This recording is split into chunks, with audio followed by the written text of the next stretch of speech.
Welcome to another edition of Expanding Mind, continuing series of conversations about the cultures of consciousness.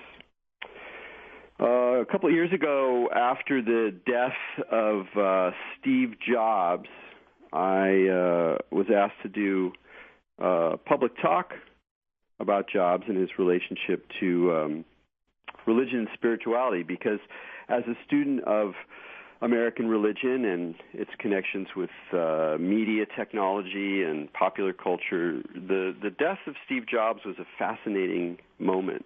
It was very clear that there was this outpouring of concern and praise and a sort of emotional explosion, really, throughout the culture, that had this character of something deeper than just the acknowledgement of a titan of industry going into that dark night. Instead, you had a window there of seeing the sort of ritualistic and even religious ways that people felt about their technology. It went far beyond the sort of element of the sacred that runs through celebrity culture, where celebrities sort of become the saints or the gods that people are fascinated by and will leave, piles of flowers when they pass. But this was something deeper, because it's rare for a CEO of a major corporation to die and receive that kind of adulation, the kind of thing you get with sports stars or Princess Diana or rock and roll figures. Instead, it's this captain of industry.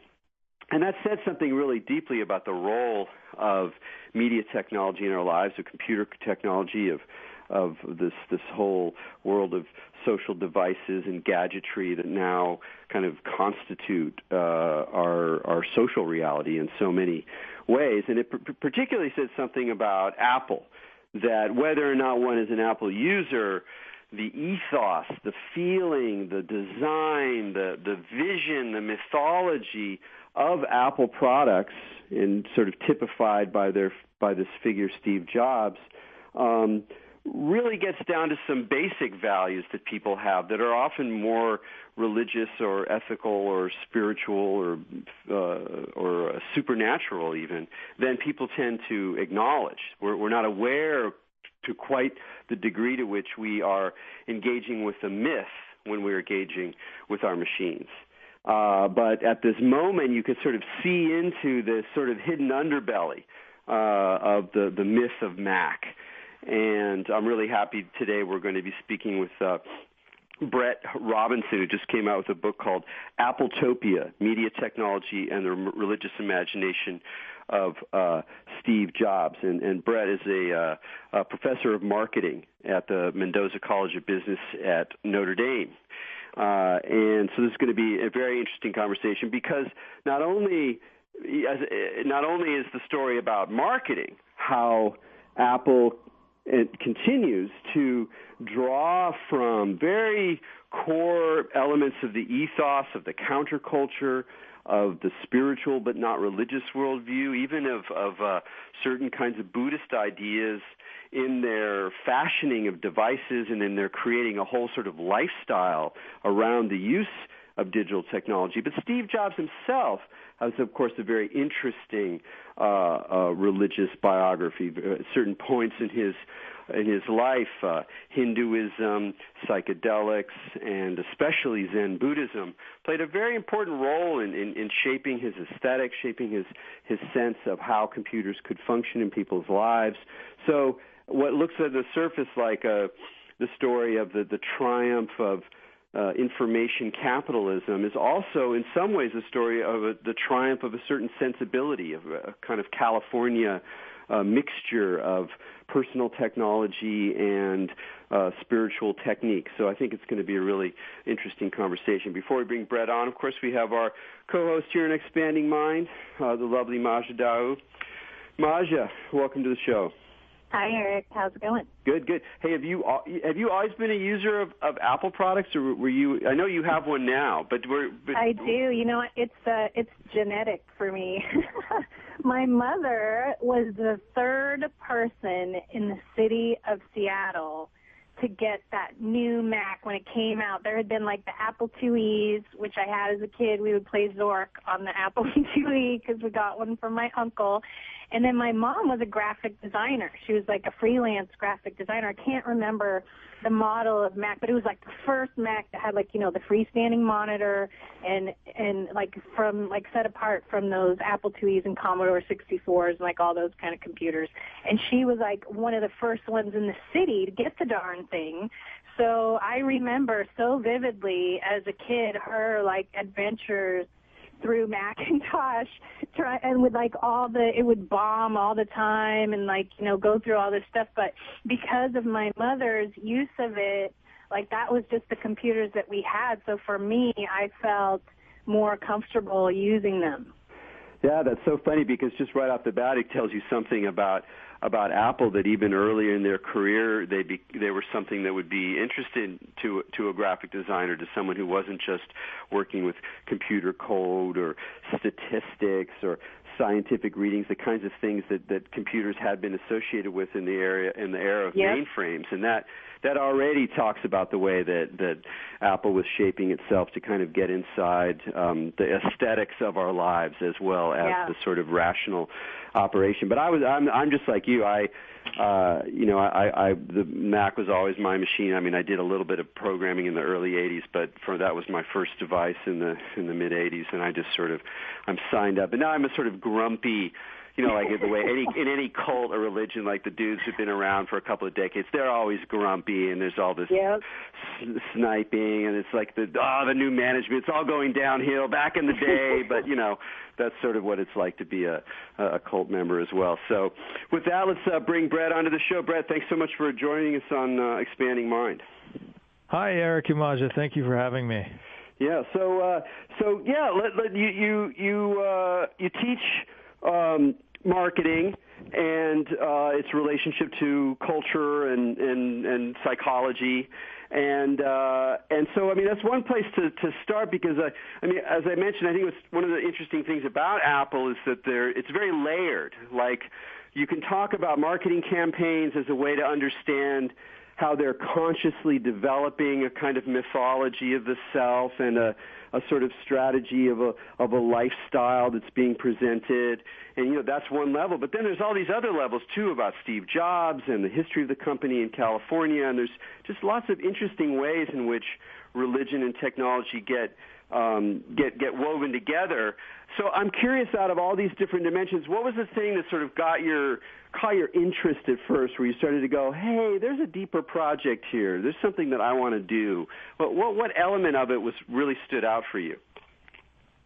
Well, it started with, as you say, kind of a more general interest in the connections between technology and spirituality. And I think even beyond that, the idea that communication itself has a certain metaphysical, transcendent quality to it when we try to understand it at its deepest level. So someone like John Durham Peters, who wrote Speaking into the Air and really highlighted these connections between the traditions of communication and the ways in which communication informed spirituality, really got me started thinking about these things. And then, Erik, it was your book, Technosis, that made it crystallize for me, and it was around the same time that I was looking at Apple ads for a project I was working on in graduate school.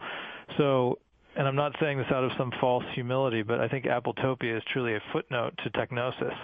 It's truly an illustration, I think, or I hope, of what you were trying to convey in that book. So those were kind of the strands that came together at that time about 4 years ago when I started writing it. Well, that's very sweet to hear, and it was actually really exciting for me because, as I said, I hadn't done too much on Apple per se in that book, and it was actually only recently after the death of Steve Jobs that I kind of went back into it and looked more closely and started putting pieces together, but I never really wrote about it. It was just kind of lying around, and then there's just so much stuff, plus a lot of things I didn't know that you pulled out in the book, and it's So there's a lot of exciting places to go. I thought maybe we'd start with just one.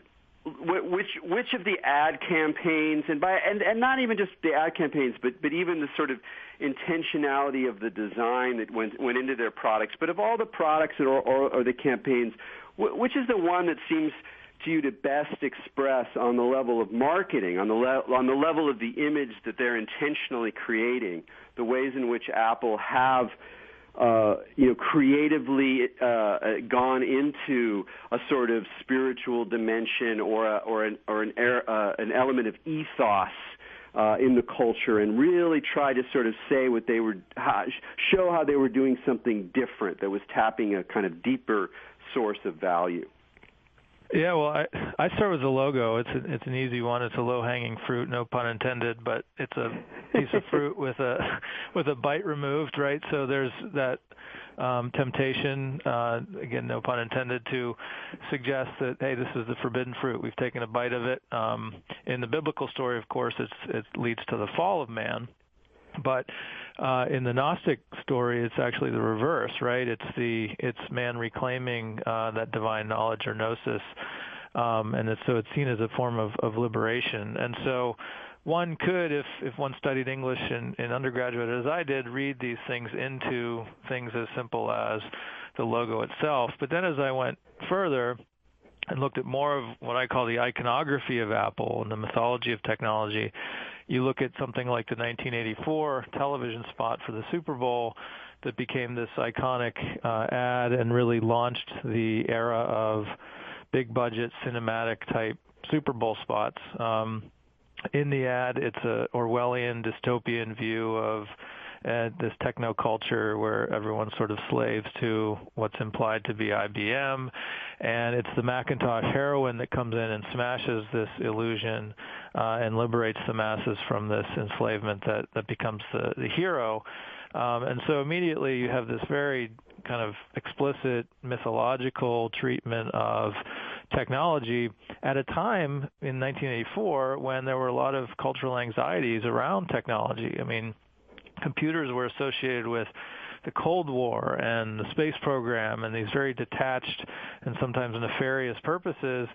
So the idea that every home should have a personal computer was still somewhat foreign and a little bit scary to many people. So Apple, the genius there was they were able to mythologize that, which is really the purpose of myth, is to kind of take this big thing that we don't understand fully and try to distill it into a form that of a story that makes it more approachable, and sold the idea that personal computers could be these liberating, creative, expressive tools. And what made Apple so successful over the years is they never really deviated from that storyline. It took different forms and manifested itself in different ways over the course of the promotional campaigns, but there was always that sense that this was the alternative to the kind of enslaved technocratic society, which is ironic given that they're selling technology, and Jobs himself is kind of the anti-corporate hero. I mean, he's a billionaire, but he's still appeals to the counterculture, and so there's all these paradoxes. Well, that's precisely. I mean, reading through your book and also coming to appreciate your own, somewhat sour take on the consequences of this utopian myth or this the sort of rhetoric of the humanism of the dominance of these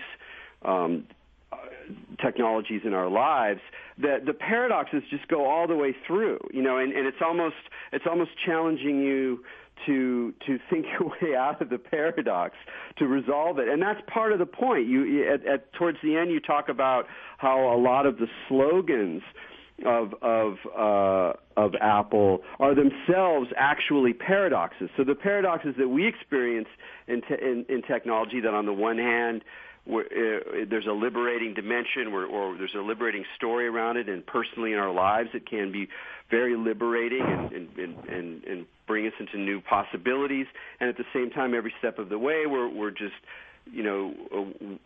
weaving ourselves ever more deeply into a kind of network of surveillance and control and big data. And so it's like there's a paradox.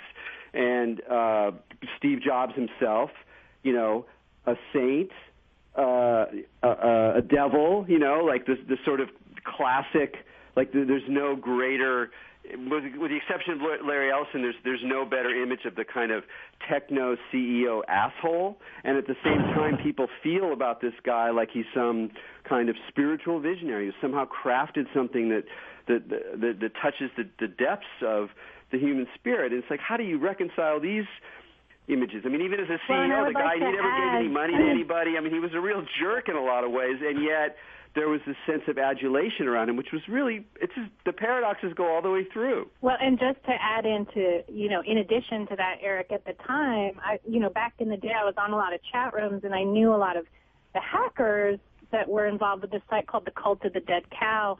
And a lot of them saw Apple as, like you said, it was like a control mechanism because it didn't use code, and they felt like it actually gave less control and not this kind of liberating thing like he was trying to present, but rather that it was this tyranny because people would lose the ability to code and understand computers by using Macs because they would be, a little lazier because it was all done for them. So it's funny, like that, feeds into what you were saying. So where does this paradoxicality come from, Brett? Well, I think there's two things to point out. One is that when one tries to make a claim like this, that Apple has this religious resonance, that in one sense the paradox is what gives it that resonance. If you think about religion, it's filled, and that's Buddhism, that's Christianity, Hinduism. That paradox really is at the heart of many of these belief systems, and that's what makes them so fascinating and so hard to pin down. So there's that element, which I don't know was a sort of conscious idea on Jobs' part. What was conscious on Jobs' part was his formation in the humanities and the liberal arts in the Eastern spiritual traditions in his early years. And in particular, a course he took at Reed College after he had dropped out.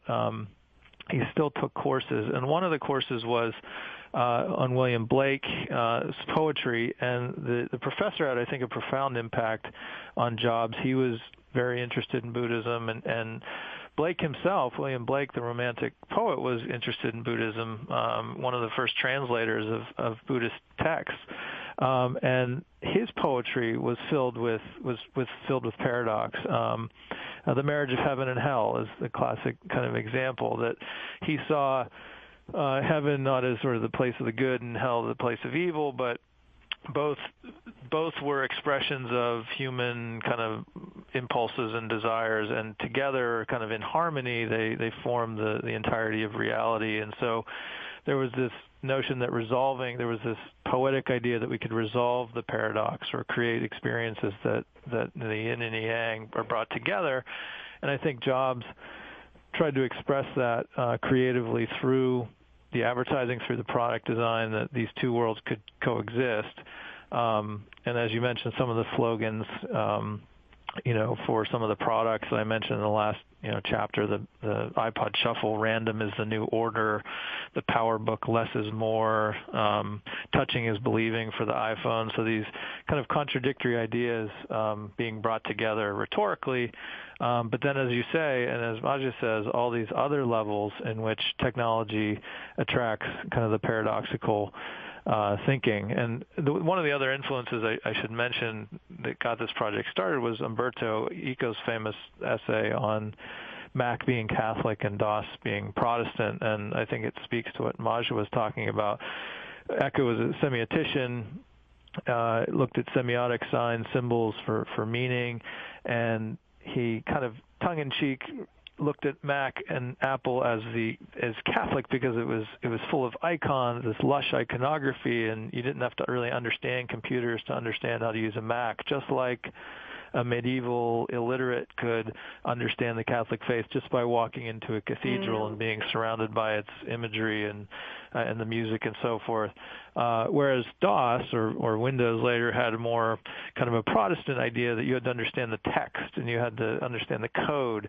And so I love that you point that out, that that Apple was obscuring the code in a way, that that there's a certain There's something really fascinating about that. That's a really good comparison, actually, to compare it to the Catholic Church, because it's kind of true. They take away the understanding and discipline, right, and then just make it easily accessible. And it's really important to highlight just how radical that shift is, and then how much the sort of the Apple Catholic model won in a lot of ways. I mean, in that, eventually later iterations of Windows and indeed all the devices we have now are so increasingly icon-driven. People are scared of terminal windows.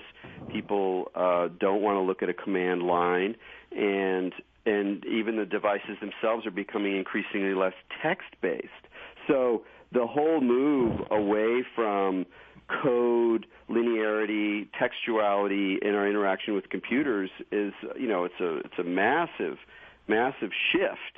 And then if we remember the way that the Protestant would see it, in this language, or the cult of the dead cow, where you're like, look, every step we take away from understanding how these machines are actually operating beneath the surface, every step we take away from that, we're disempowering ourselves, however much it looks like we're actually being empowered to do X and Y. And there's another paradox that lies at the heart of Apple, is that on some level Apple's saying, trust us, we're able to design an experience that maximizes you and what you want and what you want to create, but we do that partly by not giving you the maps and the tools to deal with what goes on behind the curtain. Right, and you see these movements now for especially in early education. Now they're online programs trying to get children to and adults to learn to code. I mean, there's these very engaging kind of online tutorials, and people like Douglas Rushkoff, who are really being an advocate for learning how to program, because I think rightly so, there's a concern and anxiety that, culture's kind of bifurcating into these two camps where you have the programmers and then the programmed, right? So if you don't know how culture is being programmed at the code level, then how much input do you really have? As you say, you have this sort of false sense of creativity and empowerment and participation because you're able to click the icon or play the game. But what's going on behind that? And I think metaphorically speaking, just the addiction to these devices in general is a certain type of cultural programming. That social patterns, cultural patterns, are changing as a result of our this constant, pervasive, persistent use of these devices. And again, just to keep up on the paradoxes, I was going down, driving I live in the Bay Area, so there's a lot of advertisement that's very, tech and Bay Area spirituality mixed together, and you see it relatively regularly. And there was an ad for some new information backup service that used Zen. So you saw, there was the Zen word, and it had this sort of Japanese traditional background, and it's so ironic that if you think of what's one of the things you associate, what kind of consciousness, what kind of mind do we associate with Zen, with sitting, with quiet, with contemplation, with open spaces, with this very slow sense of duration, with the no more activity than a single bird flying in the distance. And yet the reality of our engagement with technology is just this constant cutting, of slicing, of shifting frames, of being dosed by these little blasts of data or incoming information that it's like you can't imagine a bigger engine for the monkey mind in meditation terms.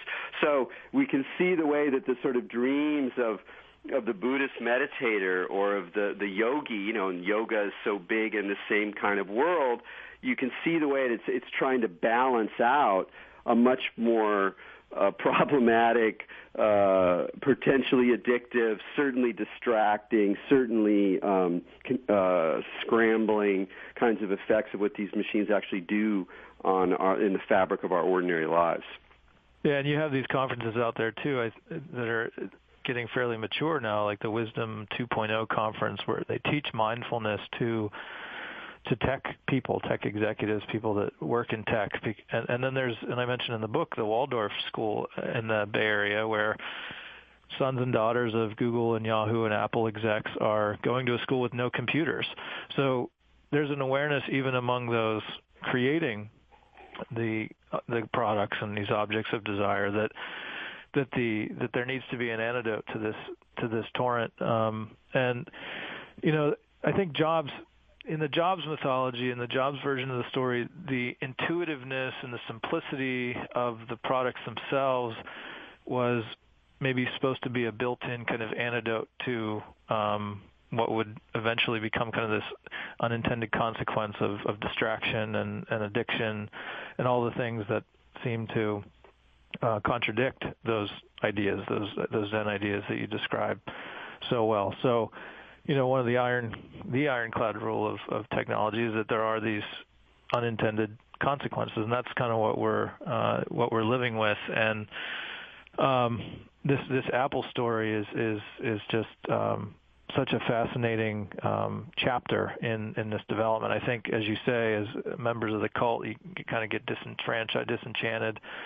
The CEO is not as charismatic anymore. There's this whole notion of being walled off from how the things work, and now there's plenty of alternatives and other companies that are competing with Apple. But the story's kind of set. I mean, we're kind of on this path now, and so the book is kind of a call to retain or maintain some interpretive dignity and integrity, and to think through these things. Yeah, one question. There's a couple of things that come to mind, but one thing I wanted to ask you about Jobs, and this is something like I got from your book that I hadn't really thought about myself or quite read, at least to that degree in the other accounts of Apple, is that some of the appeal of Apple products, their sense of the intuitive, their playfulness, the graphic richness, came not just out of his interest as a designer, so that he approached the computer environment rather than as a boring nerd, as he was also a designer, a graphic designer who cared about design, and that this experience that he and the characters that he corralled were creating was a more multidimensional aesthetic experience. But you point towards the idea that some of that was very consciously done in terms of his own view of the role of intuition and the power of intuition over and against kind of mere rationality or mere reason. Can you talk a little bit about that, like where he got these ideas, and in what way you can see in the design of the technologies some of this attention to the intuitive side of things? Right. So when he, as a young man, went to India and did his pilgrimage, he noticed among he was looking to talk to gurus and to really explore this interest that he had in Eastern spirituality. But he found, even talking to the Hindu villagers, the illiterate villagers, that they had a different way of thinking. They literally had a different structure of thought for approaching the world, and to him it was much more intuitive than the Western mind, which after this experience he saw the Western mind as deranged. And if you read people like Marshall McLuhan and some of the media ecology people that really see media technologies as being formative kind of elements in human consciousness and structures of thought, that this would make sense, in a sense, Jobs' analogy here, because the Western mind was reared on print, and print is very much a linear kind of logical progression of ideas. And so whatever the dominant media technology is of a particular culture, the individuals in that culture tend to take on its form in their patterns and structures of thinking. And so I think Jobs, coming from the linear, rational, print-based West, runs into this basically non-technological culture where it's very much more intuitive. And I think, again, in that spirit of the paradox, he thought, one of the inspirations might be that I can as a designer and as someone who understands computers, I could resolve this. I could create a machine or a series of devices that break that kind of linear rational mindset and insert this intuitive sensibility. And I don't think that was meant to just completely get rid of or disregard rationality, but it was to find this balance that the yogis and the gurus speak of between intuition and rationality, kind of reasoned intuition, as it were. And so the computer became an expression of that. So, and that's why I think it's fair to say, Jobs was an artist in the sense, not just that he understood aesthetics and design, but that he understood that the things he was producing, physical objects, technologies, were expressions of these bigger ideas. Yeah, and it's really interesting also to that way in which when we're engaged these things, we're kind of participating in somebody else's experiment, and we're not always sure what the experimental protocols are, and that I think a lot of people who are attracted to Apple products precisely for the elements that he was intentionally bringing forward, they're not experiencing it necessarily as this sort of shift in fundamental values on that almost philosophical level, and yet the results are there. I think that they manifest in people's lives and in cultural sensibility and shifts in cultural sensibility. So it's really quite remarkable. Anyway, there's a lot more questions to ask for, but we've got to take a break here on Expanding Mind. You're listening to Erik Davis and Maja Dawu. We're talking with Brett Robinson about Appletopia, media technology, and the religious imagination of Steve Jobs, and we'll be right back.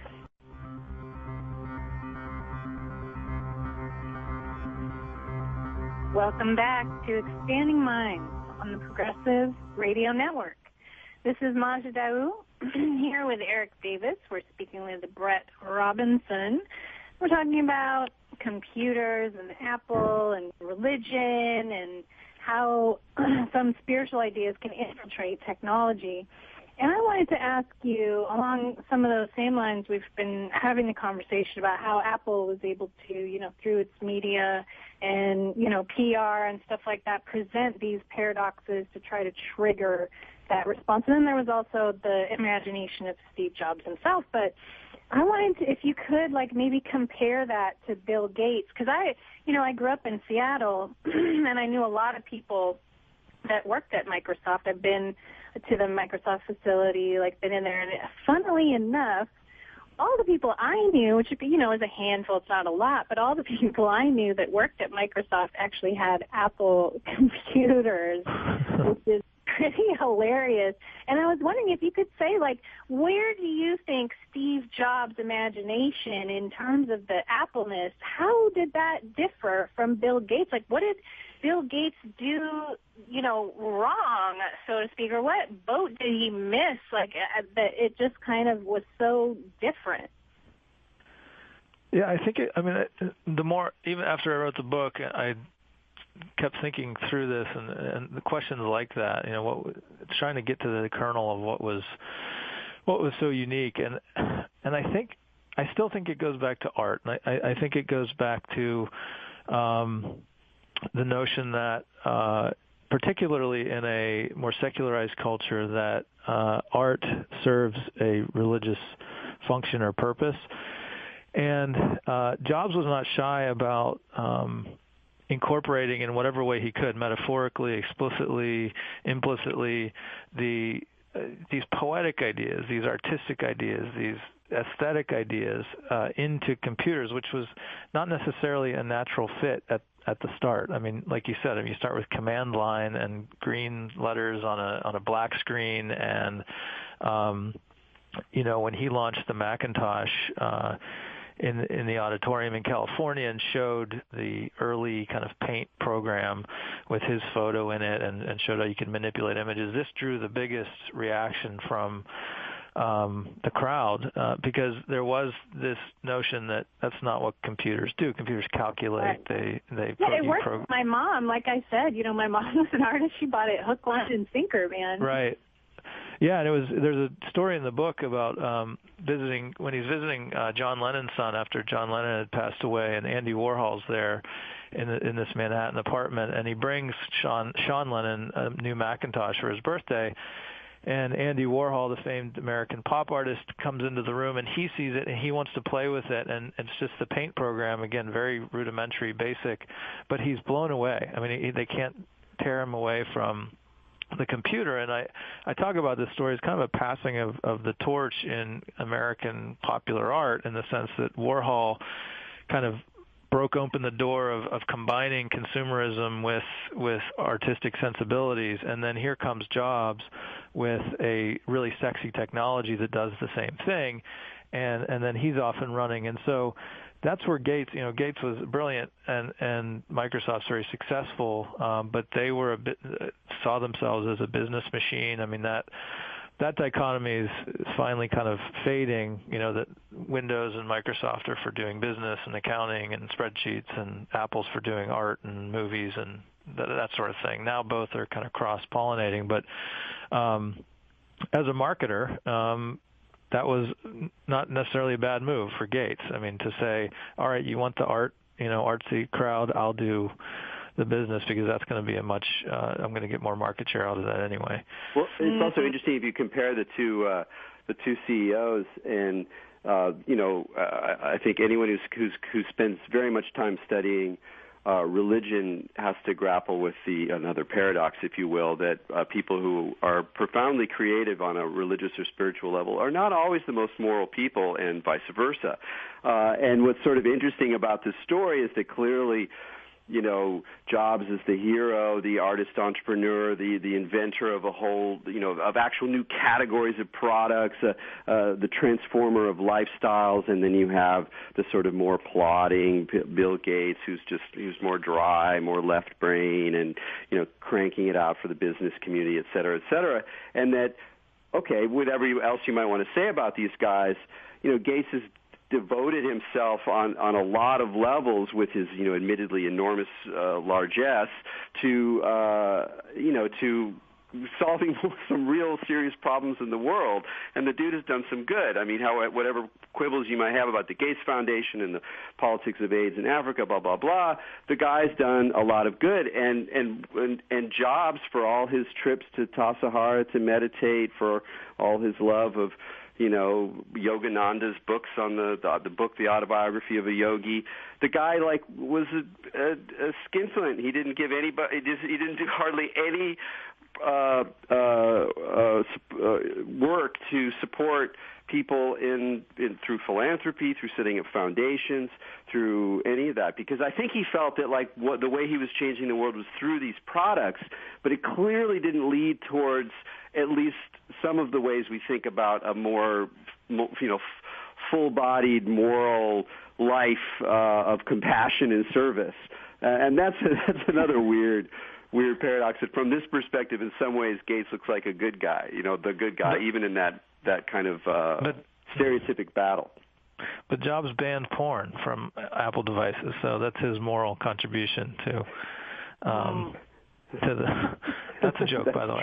Even though he did do that, but that's really interesting. I love that you said that, because there's a ad in the book for the iPhone, the Touching is Believing ad that launched the iPhone. That's a play on Caravaggio's painting of Doubting Thomas. It's a finger in the ad reaching out to touch the iPhone touchscreen interface, which was new at the time, and the tagline is "Touching is Believing." And it's a reference to kind of a parody of this Caravaggio painting, this Christian iconography of the doubting Apostle Thomas touching the wounds of Christ to believe that he truly resurrected. Touching is believing. Caravaggio was one of these figures. He was he murdered somebody because of over a tennis bet, and there are all sorts of rumors and innuendo about him, and yet he produces this art and this style that becomes kind of the industry standard, as it were, at that time. And so he becomes the arbiter of cultural taste, even though he has this kind of poor moral kind of stature. And so that's a great point, this kind of paradox, that those that are sometimes less moral get all this sort of religious attention. I wanted to ask you another question about this on a bigger level, and partly to you as a teacher, dealing with students, with younger people who are coming in, who are grown up even more thoroughly saturated with technology than you or I, and one of the things you're trying to do in your book is to just develop some critical self-awareness about the stories, the mythologies, the concepts that kind of attempt to organize our experience of technology and our sense of values as we make decisions and as we narrate our lives through these devices. Because, of course, there's a lot of problems to have with the situation, particularly now. I think that the irony that's in the paradox is much more intense now, at least for people paying attention, because if you just take the Internet, if you take the sort of seeming freedom of the Internet as we move between sites and are able to access information without any seeming cost, and we can buy products, and we can meet people and organize our social lives and share information and all this wonderful sort of seeming wonderland of free data and social exchange, when of course we also know that all those moves we make are being recorded and used to create ever more specific profiles, not just of us as statistical actors, but actually as individuals who can be tracked and can be fed back information that sort of encourages our own addictive relationship or our own sort of magnification of desire. That's one way of looking at it. So anyway, it's a very weird situation that, to my mind, really requires critical thinking. And I'm just curious from you, as you, especially dealing with younger students, people who've grown up in this, do you find that it's more difficult to encourage critical thinking about these intimate technologies than you would hope? Is this something you actually feel good about? How do you see the ability to create just even a space of questioning around these things? How do you feel that is now? That's a great question, and it's so generationally driven. The students I have now are about 20 years old, and I'm almost 40. So, I had the benefit of I guess living through a television era, and then being mature enough to see the dynamics of transformation as the internet era took root. They don't have that sense, and that in itself creates a certain divide in our ability to communicate and critique. And so I try to, I do what, I take the traditional route, and I have them read books like Appletopia. That's a no-brainer for some royalties, but also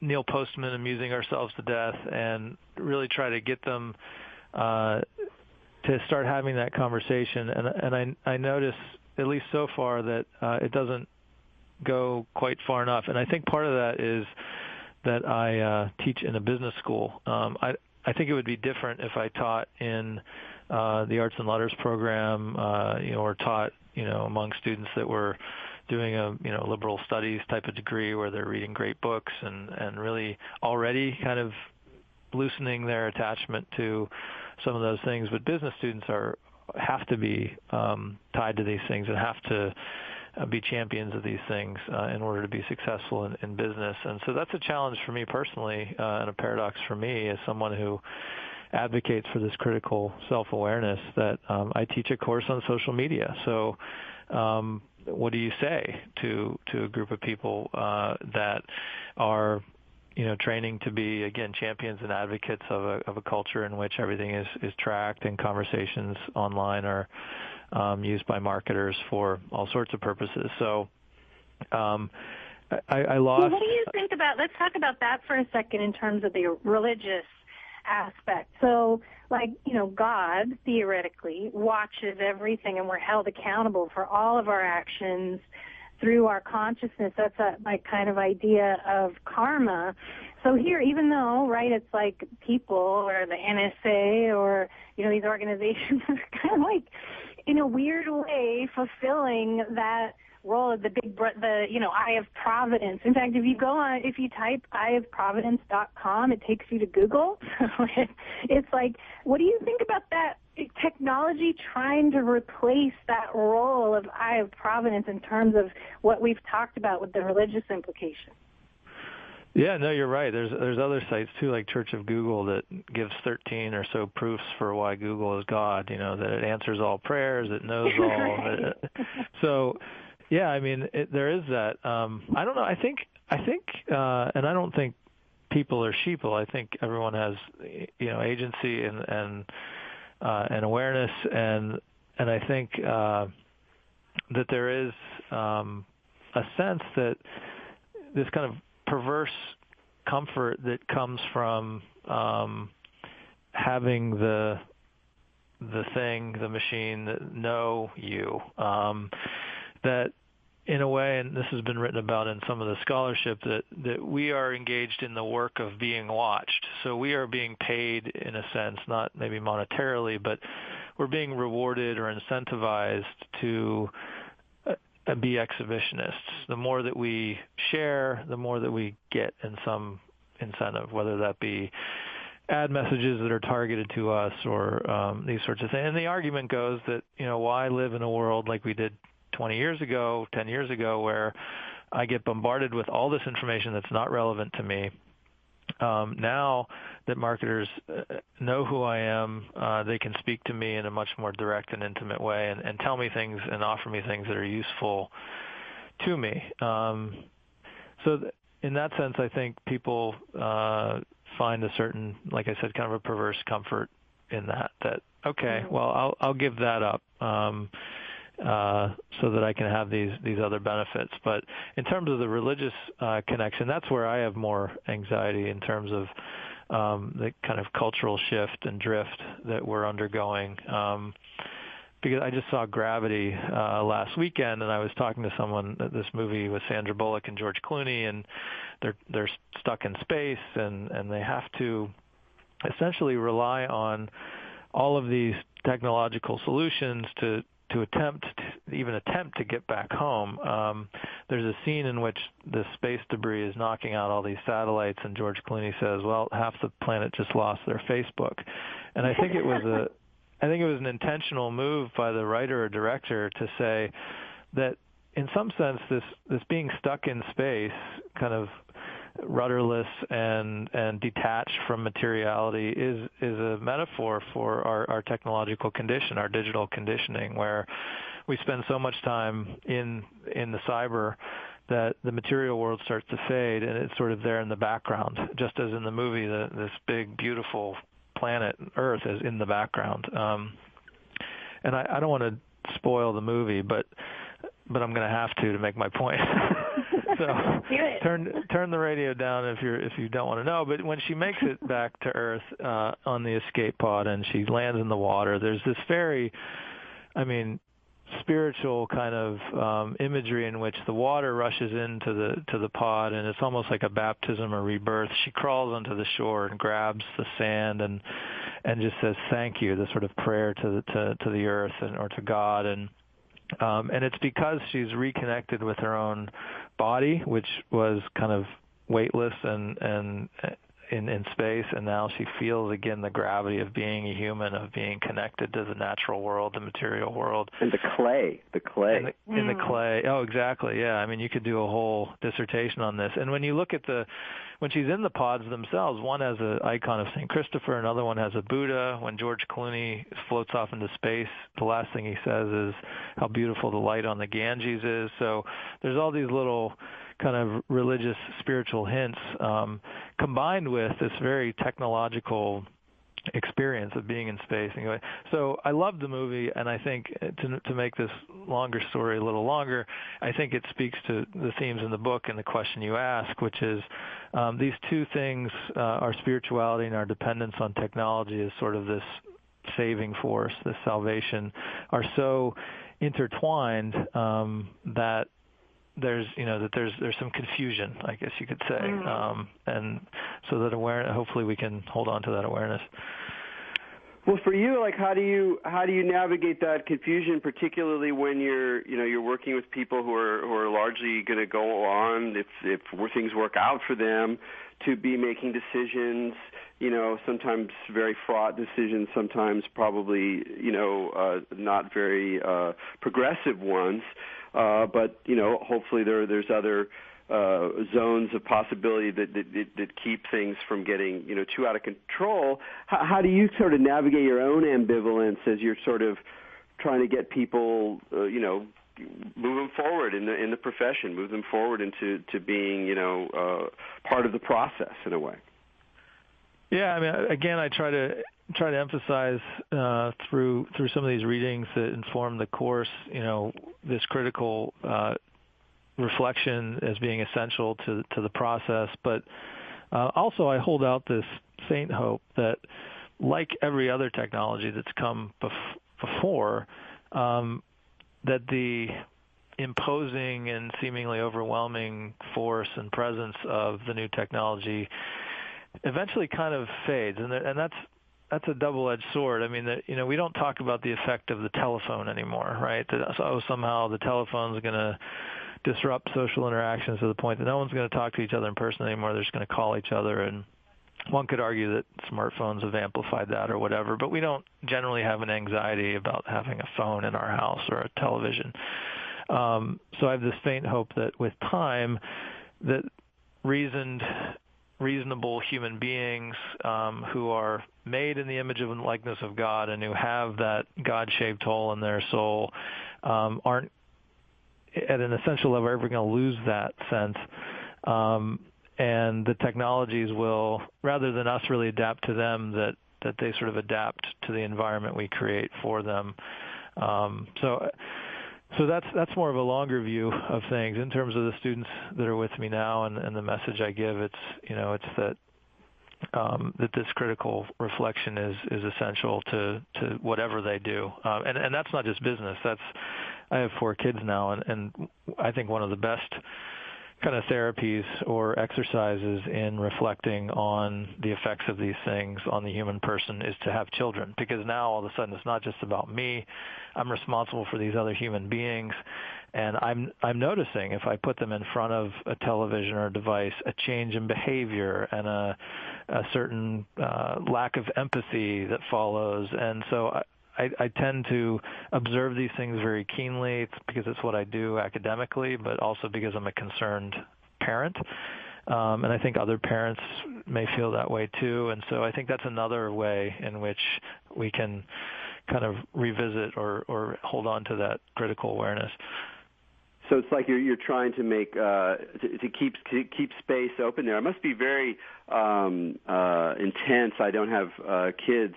To watch the sort of processes by which people are drawn in, or kids are drawn into these things at a younger and younger age, and then feeling ambivalence around it. But it's also where reality is happening. So I mean, you guys both have kids. It must be a very strange sort of science fictional situation in some ways.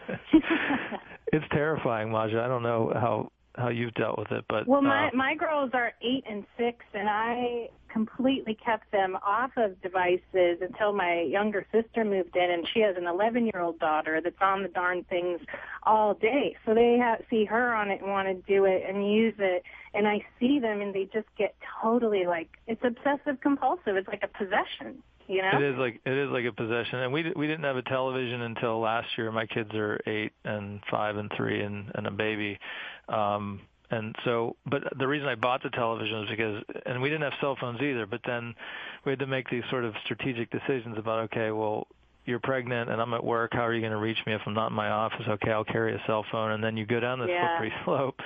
And now the kids get a hold of the cell phone, and they do, And then I started noticing, okay, their media habits are very individualistic, right? It's a private experience, and they're blocking the rest of the world out. There's no empathy.